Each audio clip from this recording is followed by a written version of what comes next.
નમસ્તે વિદ્યાર્થી મિત્રો, લાસ્ટ ટાઈમ આપણે વનસ્પતિ સૃષ્ટિમાં રહેલી જે પણ કોઈ વનસ્પતિ છે એ વનસ્પતિઓનું વર્ગીકરણ કયા કયા લક્ષણને આધારે કયા કયા ભાગમાં કરવામાં આવેલું છે તે આપણે એક ચાર્ટ દ્વારા સમજી ગયા. હવે વિદ્યાર્થી મિત્રો, વનસ્પતિ સૃષ્ટિમાં રહેલી વનસ્પતિઓનું વર્ગીકરણ જુદા જુદા ભાગોમાં કરવામાં આવેલું છે. સાને આધારે કરવામાં આવેલું છે આપણે અગાઉ સમજી ગયા છે. તો આ જે પણ જુદા જુદા ભાગો છે તેના વિશે આજે આપણે સવિસ્તાર સમજીએ. તો સૌથી પહેલા વનસ્પતિઓનું વર્ગીકરણ કયા લક્ષણને આધારે કરવામાં આવેલું છે? તો વિદ્યાર્થી મિત્રો, સૌથી પહેલા વનસ્પતિઓનું વર્ગીકરણ છે એ વર્ગીકરણમાં વનસ્પતિ દેહને ધ્યાનમાં લેવામાં આવેલું છે. તો પૃથ્વી પર વસતી જે પણ કોઈ વનસ્પતિઓ છે એ વનસ્પતિઓમાં કેટલીક વનસ્પતિઓમાં વનસ્પતિ દેહ વિભેદન પામેલો જોવા મળતો નથી, જ્યારે કેટલીક વનસ્પતિમાં વનસ્પતિ દેહ વિભેદન પામેલો જોવા મળે છે. વનસ્પતિ દેહ વિભેદન પામેલો એટલે કે કેટલીક વનસ્પતિઓમાં મૂળ પ્રકાંડ પર્ણ જેવા અંગો જોવા મળતા નથી, જ્યારે કેટલીક વનસ્પતિઓમાં પ્રકાંડ પર્ણો જેવા અંગો જોવા મળે છે, જ્યારે કેટલીક વનસ્પતિઓમાં મૂળ પ્રકાંડ પર્ણ જેવા અંગો જોવા મળે છે. તો આ જે વનસ્પતિ દેહ છે એ વનસ્પતિ દેહને આધારે સૌપ્રથમ વનસ્પતિઓનું વર્ગીકરણ કરવામાં આવેલું છે. તો વનસ્પતિ દેહને આધારે સૌથી પહેલા જે વનસ્પતિઓમાં વનસ્પતિ દેહ વિભેદન પામેલો જોવા મળતો નથી તેવી બધી જ વનસ્પતિઓને એક વિભાગમાં મૂકવામાં આવી છે, અને એ જે વિભાગ છે એને શું કહેવામાં આવે છે? તો જેને સુકાયક તરીકે ઓળખવામાં આવે છે. અથવા તો વિદ્યાર્થી મિત્રો, આ જે પણ કોઈ વનસ્પતિઓ છે એ વનસ્પતિઓને એકાંગી વનસ્પતિ તરીકે ઓળખવામાં આવે છે. શા માટે એકાંગી વનસ્પતિ કહેવામાં આવે છે? તો આ જે વનસ્પતિ છે એ વનસ્પતિમાં મૂળ, પર્ણ, પ્રકાંડ એવા ત્રણ ભાગો જોવા મળતા નથી. એક જ ભાગ, એક જ દેહ જોવા મળે છે, જેને કારણે વનસ્પતિમાં એક અંગ હોવાને કારણે એવી વનસ્પતિઓને એકાંગી વનસ્પતિ તરીકે ઓળખવામાં આવે છે. એક અંગી વનસ્પતિ તરીકે ઓળખવામાં આવે છે. તેવી જ રીતે વિદ્યાર્થી મિત્રો, જે વનસ્પતિઓના દેહ પર્ણો અને પ્રકાંડમાં વિભેદિત પામેલા હોય છે, તો અહીંયા વનસ્પતિમાં બે અંગો જોવા મળે છે, પર્ણ અને પ્રકાંડ. મૂળ જોવા મળતા નથી. તો જે વનસ્પતિના અંગોમાં વનસ્પતિ દેહ પ્રકાંડ અને પર્ણમાં વિભાજિત પામેલા હોય, વિકસિત હોય તેવી જે પણ કોઈ વનસ્પતિઓ છે એ વનસ્પતિઓને એક સમૂહમાં મૂકવામાં આવ્યા, અને એવી વનસ્પતિઓને દ્વિઅંગી વનસ્પતિ તરીકે ઓળખવામાં આવે છે. અને તેવી જ રીતે વિદ્યાર્થી મિત્રો, જે વનસ્પતિના દેહ મૂળ, પ્રકાંડ અને પર્ણ ત્રણેય અંગોમાં વિભાજિત પામેલા હોય છે, એટલે કે જે વનસ્પતિઓના દેહ પૂર્ણ વિકસિત જોવા મળે છે તેવી જે પણ કોઈ વનસ્પતિ છે તેમને એક સમૂહમાં મૂકવામાં આવી, અને એ વનસ્પતિઓને ત્રિઅંગી વનસ્પતિ તરીકે ઓળખવામાં આવે છે. તો સૌથી પહેલા વનસ્પતિ દેહનું વિભેદન થયેલું હોય છે કે થયેલું હોતું નથી, તેને આધારે વનસ્પતિને ત્રણ ભાગમાં વિભાજિત કરવામાં આવેલા છે. તો વનસ્પતિ દેહનું વિભાજન કેટલા કેટલા અંગોમાં થયેલું છે તેને આધારે વનસ્પતિને ત્રણ ભાગમાં વિભાજિત કરવામાં આવેલા છે. તો કયા ત્રણ ભાગમાં વિભાજિત કરવામાં આવેલા છે? તો સુકાયક,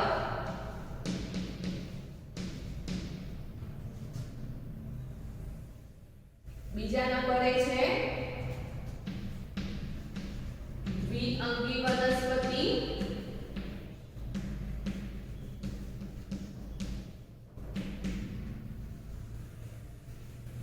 અને ત્રીજા નંબરે છે ત્રિઅંગી વનસ્પતિઓ. તો સૌથી પહેલા જે પણ કોઈ વનસ્પતિ છે એ વનસ્પતિઓને વર્ગીકૃત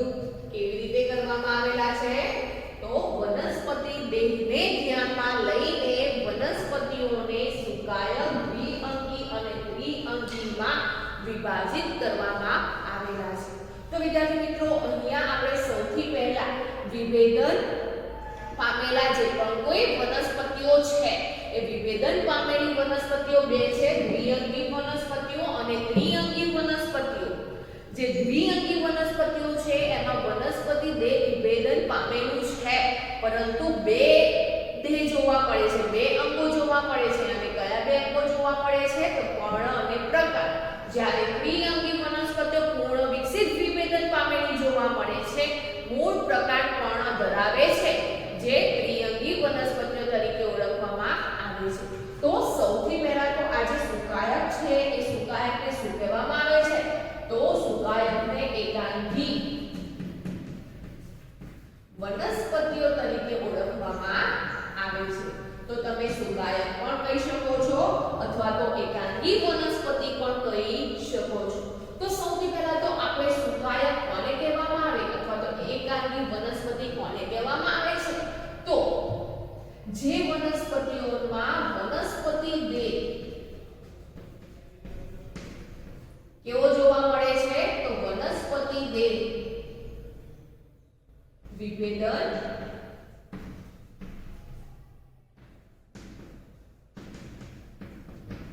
પામેલો હોતો નથી.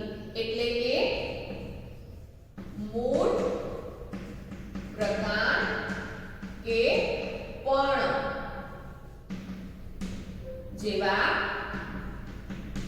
અંગો જોવા મળતા નથી. એવી જે પણ કોઈ વનસ્પતિ છે એ વનસ્પતિને શું કહેવામાં આવે છે? તો એવી વનસ્પતિને સુકાયક અથવા તો એકાંગી વનસ્પતિ તરીકે ઓળખવામાં આવે છે. તો એકાંગી અથવા તો સુકાયક કોને કહેવામાં આવે છે? તો જે વનસ્પતિઓમાં વનસ્પતિ દેહ મૂળ પ્રકાર પર્ણમાં વિભાજિત પામેલી હોતી નથી અથવા તો વનસ્પતિ દેહ વિભેદન પામેલો હોતો નથી, તેવી વનસ્પતિઓને સુકાયક તરીકે ઓળખવામાં આવે છે.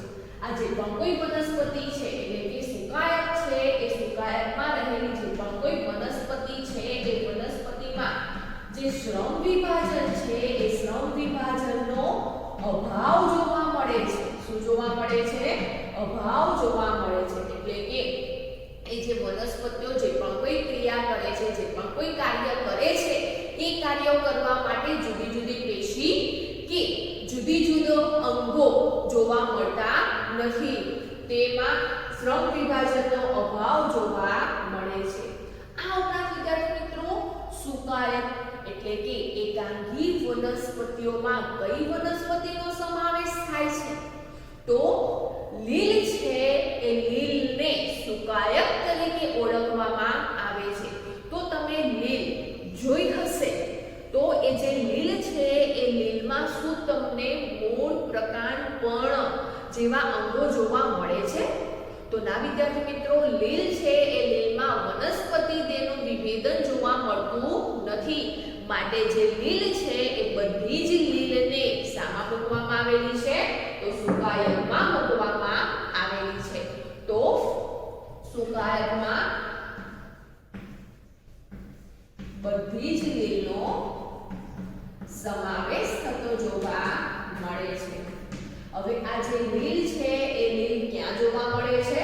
તો જે લીલ છે એ લીલ ખારા અને મીઠા પાણીમાં જોવા મળે છે. તો લીલ ક્યાં જોવા મળે છે? તો આપણને બધાને ખબર છે લીલ છે એ લીલ પાણીમાં જોવા મળે છે. ખારું પાણી કે મીઠું પાણી બંને પાણીમાં લીલ જોવા મળે છે. તો વિદ્યાર્થી મિત્રો, ઉદાહરણ તરીકે કઈ કઈ લીલ સુકાયક તરીકે જોવા મળે છે? એટલે કે લીલનું કોઈ નામ તમને ખબર છે? તો ઉદાહરણમાં અલવા, યુલોથ્રિક્સ, કારા, સ્પાઇરોગાઇડા જેવી જે પણ કોઈ લીલ છે એ લીલને શું કહેવામાં આવે છે? તો લીલને સુકાયક તરીકે ઓળખવામાં આવે છે. તો જો વિદ્યાર્થી મિત્રો, આ ચિત્રમાં આપણને જુદી જુદી લીલ જોવા મળે છે. તો અહીંયા યુલોથ્રિક્સ, અલવા, કારા, ક્લેડોફોરા અને સ્પાયરોગાયરા જેવી લીલ જોવા મળે છે, તો અહીંયા જે પણ કોઈ લીલ છે એ લીલમાં તમને મૂળ, પ્રકાંડ, પર્ણ જેવા કોઈ અંગો જોવા મળે છે? તો ના વિદ્યાર્થી મિત્રો, તમને લીલમાં મૂળ, પ્રકાંડ, પર્ણ જેવા કોઈ અંગો જોવા મળતા નથી. માટે જે પણ લીલ છે એ લીલને સુકાયક એટલે કે એકાંગી વનસ્પતિઓ તરીકે ઓળખવામાં આવે છે. ત્યાર પછી વિદ્યાર્થી મિત્રો, દ્વિઅંગી વનસ્પતિ કોને કહેવામાં આવે છે? તો જે વનસ્પતિઓના વનસ્પતિ દેહ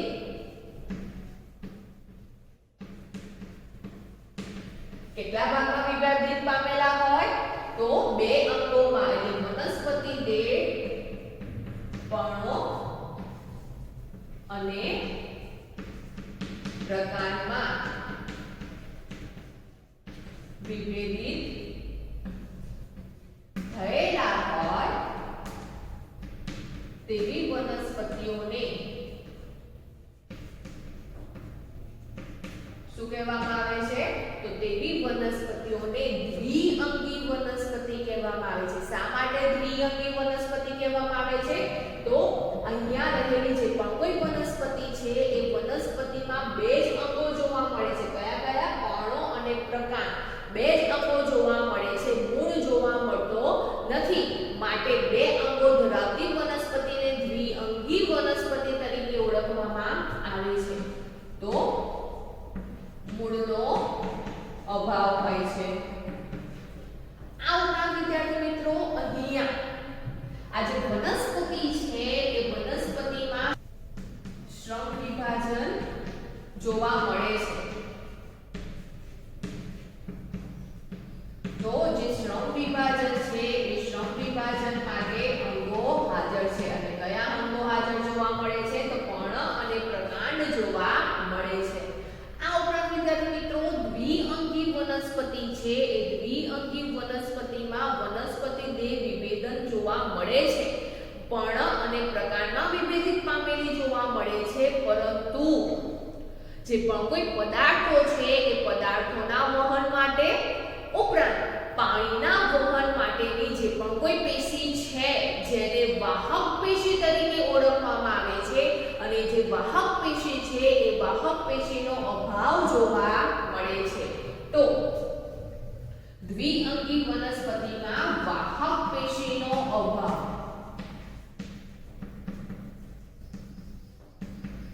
વાહક પેશી કોને કહેવામાં આવે છે? તો જુદા જુદા અન્ય પદાર્થોના વહન માટે અથવા તો પાણીના વહન માટે જે પેશી જોવા મળે છે એ પેશીને વાહક પેશી તરીકે ઓળખવામાં આવે છે. એટલે જે વાહક પેશી છે એ વાહક પેશી પદાર્થોનું વહન અને પાણીનું વહન કરે છે. એવી જે પેશી છે એ દ્વિઅંગી વનસ્પતિઓમાં જોવા મળતી નથી. એટલે વાહક પેશીનો અભાવ જોવા મળે છે. તો વિદ્યાર્થી મિત્રો, જે વનસ્પતિઓમાં વનસ્પતિ દેહમાં પર્ણો અને પ્રકાંડ ધરાવે છે, મૂળ ધરાવતા નથી, ઉપરાંત જે વનસ્પતિઓમાં વાહક પેશીનો અભાવ જોવા મળે છે, એવી બધી જ વનસ્પતિઓને દ્વિઅંગી વનસ્પતિઓમાં મૂકવામાં આવેલી છે. તો એવી કઈ કઈ વનસ્પતિઓ જોવા મળે છે? તો ઉદાહરણ તરીકે રિક્ષિયા, માર્કેશિયા અને મોસ જેવી જે પણ કોઈ વનસ્પતિ છે એ વનસ્પતિમાં પર્ણ અને પ્રકાંડ જોવા મળે છે, ઉપરાંત વાહક પેશીનો અભાવ જોવા મળે છે. માટે એવી વનસ્પતિઓને દ્વિઅંગી વનસ્પતિઓ તરીકે ઓળખવામાં આવે છે. તો વિદ્યાર્થી મિત્રો, જો આ આકૃતિમાં આપણને રિક્ષિયા, માર્કેશિયા અને ફ્યુનારિયા એટલે કે મોસ અથવા તો તેને શેવાળ તરીકે પણ ઓળખવામાં આવે છે. તો અહીંયા આ જે પણ કોઈ વનસ્પતિઓ છે એ વનસ્પતિઓને કઈ વનસ્પતિ કહેવામાં આવે છે? તો આવી વનસ્પતિઓને દ્વિઅંગી વનસ્પતિઓ તરીકે ઓળખવામાં આવે છે. તેવી જ રીતે વિદ્યાર્થી મિત્રો, હવે જે વનસ્પતિઓમાં વનસ્પતિ દેહ પૂર્ણ વિકસિત વિભેદિત પામેલો હોય, એટલે કે વનસ્પતિ દેહ મૂળ, પ્રકાંડ અને પર્ણ ત્રણેય અંગોમાં વનસ્પતિઓમાં વિભેદન પામેલો હોય તેવી બધી જ વનસ્પતિઓને એક વિભાગમાં મૂકવામાં આવી અને તે વિભાગને શું કહેવામાં આવે છે? તો તેને દ્વિઅંગી વનસ્પતિઓ તરીકે ઓળખવામાં આવે છે. તો દ્વિઅંગી વનસ્પતિ કોને કહેવામાં આવે છે? તો જે વનસ્પતિઓમાં વનસ્પતિ દેહ, મૂળ, પ્રકાંડ અને પર્ણોમાં વિભેદિત હોય તેવી વનસ્પતિઓને શું કહેવામાં આવે છે? તેવી વનસ્પતિઓને દ્વિઅંગી વનસ્પતિ તરીકે ઓળખવામાં આવે છે. આ ઉપરાંત વિદ્યાર્થી મિત્રો અહીંયા આ દ્વિઅંગી વનસ્પતિઓમાં જે પણ કોઈ વનસ્પતિઓ જોવા મળે છે એ વનસ્પતિઓમાં શ્રમ વિભાજન જોવા મળે છે. એટલે કે શ્રમ વિભાજન માટે જુદી જુદી પેશીઓ કે અંગો જોવા મળે છે. તો અહીંયા શ્રમ વિભાજન માટે પેશી કે અંગો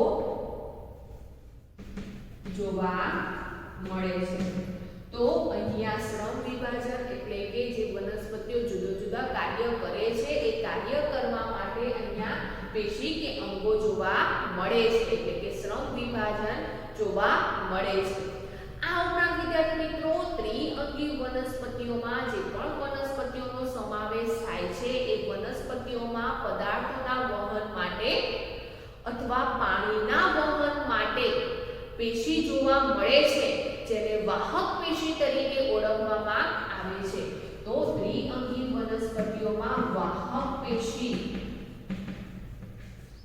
હાજર હોય છે. હવે આપણને ખબર છે કે પદાર્થોના વહન માટે કઈ પેશી જોવા મળે છે? તો પદાર્થોના વહન માટે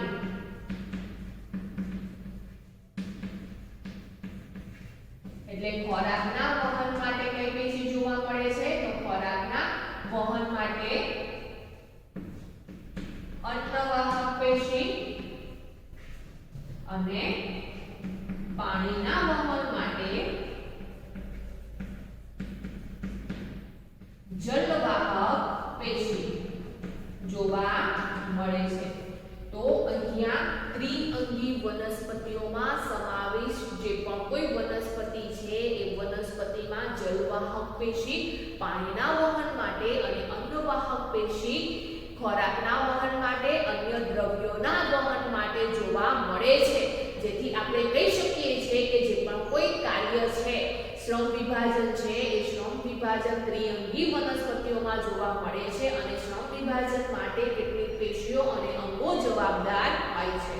તો વિદ્યાર્થી મિત્રો કઈ કઈ વનસ્પતિઓમાં આ પ્રકારના લક્ષણો જોવા મળે છે? એટલે કે કઈ કઈ વનસ્પતિઓમાં મૂળ, પ્રકાંડ, પર્ણ વિભેદિત પામેલા જોવા મળે છે. ઉપરાંત શ્રમ વિભાજન માટે પેશી કે અંગો જોવા મળે છે. આ ઉપરાંત વાહક પેશી પણ જોવા મળે છે. એવી વનસ્પતિઓ કઈ કઈ છે? તો ઉદાહરણ તરીકે માર્શેલિયા, હંસરાજ અને ઇક્વિસેટમ જેવી જે વનસ્પતિઓ છે એ વનસ્પતિઓમાં મૂળ, પ્રકાંડ, પર્ણ જેવા અંગો જોવા મળે છે. માટે તેવી વનસ્પતિઓને ત્રિઅંગી વનસ્પતિ તરીકે ઓળખવામાં આવે છે. આ ઉપરાંત વિદ્યાર્થી મિત્રો જે વનસ્પતિમાં ત્રણેય અંગો જોવા મળે તેવી વનસ્પતિઓના ઉદાહરણ પણ તમે અહીંયા દર્શાવી શકો છો. તો જો આ ચિત્રમાં માર્શેલિયા અને હંસરાજ જોવા મળે છે. તો અહીંયા માર્શેલિયા અને હંસરાજની જે વનસ્પતિઓ છે એમાં તમે જોઈ શકો છો કે એ વનસ્પતિઓમાં મૂળ, પ્રકાંડ અને પર્ણ ત્રણેય અંગો વિભેદિત પામેલા જોવા મળે છે. જેથી આ જે વનસ્પતિઓ છે જેને ત્રિઅંગી વનસ્પતિ તરીકે ઓળખવામાં આવે છે. તો આ વિદ્યાર્થી મિત્રો એકાંગી વનસ્પતિ એટલે કે સુકાયક, દ્વિઅંગી વનસ્પતિ અને ત્રિઅંગી વનસ્પતિ કોને કહેવામાં આવે છે, તે વિભાગમાં કઈ કઈ વનસ્પતિઓનો સમાવેશ થાય છે તે આપણે જુદા જુદા લક્ષણોને આધારે તફાવતની રીતે સમજ્યા. જેમ કે સુકાયક છે એ સુકાયક કોને કહેવામાં આવે છે, તો સુકાયક છે એમાં વનસ્પતિઓમાં વનસ્પતિ દેહ વિભેદન પામેલો હોતો નથી, એટલે કે મૂળ પ્રકાંડ પર્ણ જોવા મળતા નથી તેવી બધી જ વનસ્પતિઓને સુકાયકમાં મૂકવામાં આવી છે અને તેવી વનસ્પતિઓને લીલ તરીકે ઓળખવામાં આવે છે. તો એકાંગી વનસ્પતિ અથવા સુકાયક વનસ્પતિઓને લીલ તરીકે ઓળખવામાં આવે છે અથવા તો લીલને સુકાયક તરીકે ઓળખવામાં આવે છે. તો બધી જ લીલનો સમાવેશ સુકાયકમાં થતો જોવા મળે છે. તેવી જ રીતે દ્વિઅંગી વનસ્પતિઓમાં વનસ્પતિ દેહ પર્ણો પ્રકારમાં વિભેદિત પામેલો થાય છે, પરંતુ વાહક પેશી જોવા મળતી નથી તેવી વનસ્પતિઓને દ્વિઅંગી વનસ્પતિમાં મૂકવામાં આવેલી છે. અને દ્વિઅંગી વનસ્પતિઓમાં મૂળ પ્રકાંડ પર્ણોમાં વનસ્પતિ દેહ વિભેદન પામેલો જોવા મળે છે, ઉપરાંત વાહક પેશી પણ હાજર જોવા મળે છે તેવી વનસ્પતિઓને દ્વિઅંગી વનસ્પતિમાં મૂકવામાં આવી છે. તો આજે આપણે સુકાયક, દ્વિઅંગી વનસ્પતિ અને ત્રિઅંગી વનસ્પતિ કોને કહેવામાં આવે છે તે આપણે સમજ્યા. અને આ જે વનસ્પતિઓનું વર્ગીકરણ છે એ શાને આધારે કરવામાં આવેલું છે, તો વનસ્પતિ દેહ વિભેદન પામેલો છે કે વિભેદન પામેલો નથી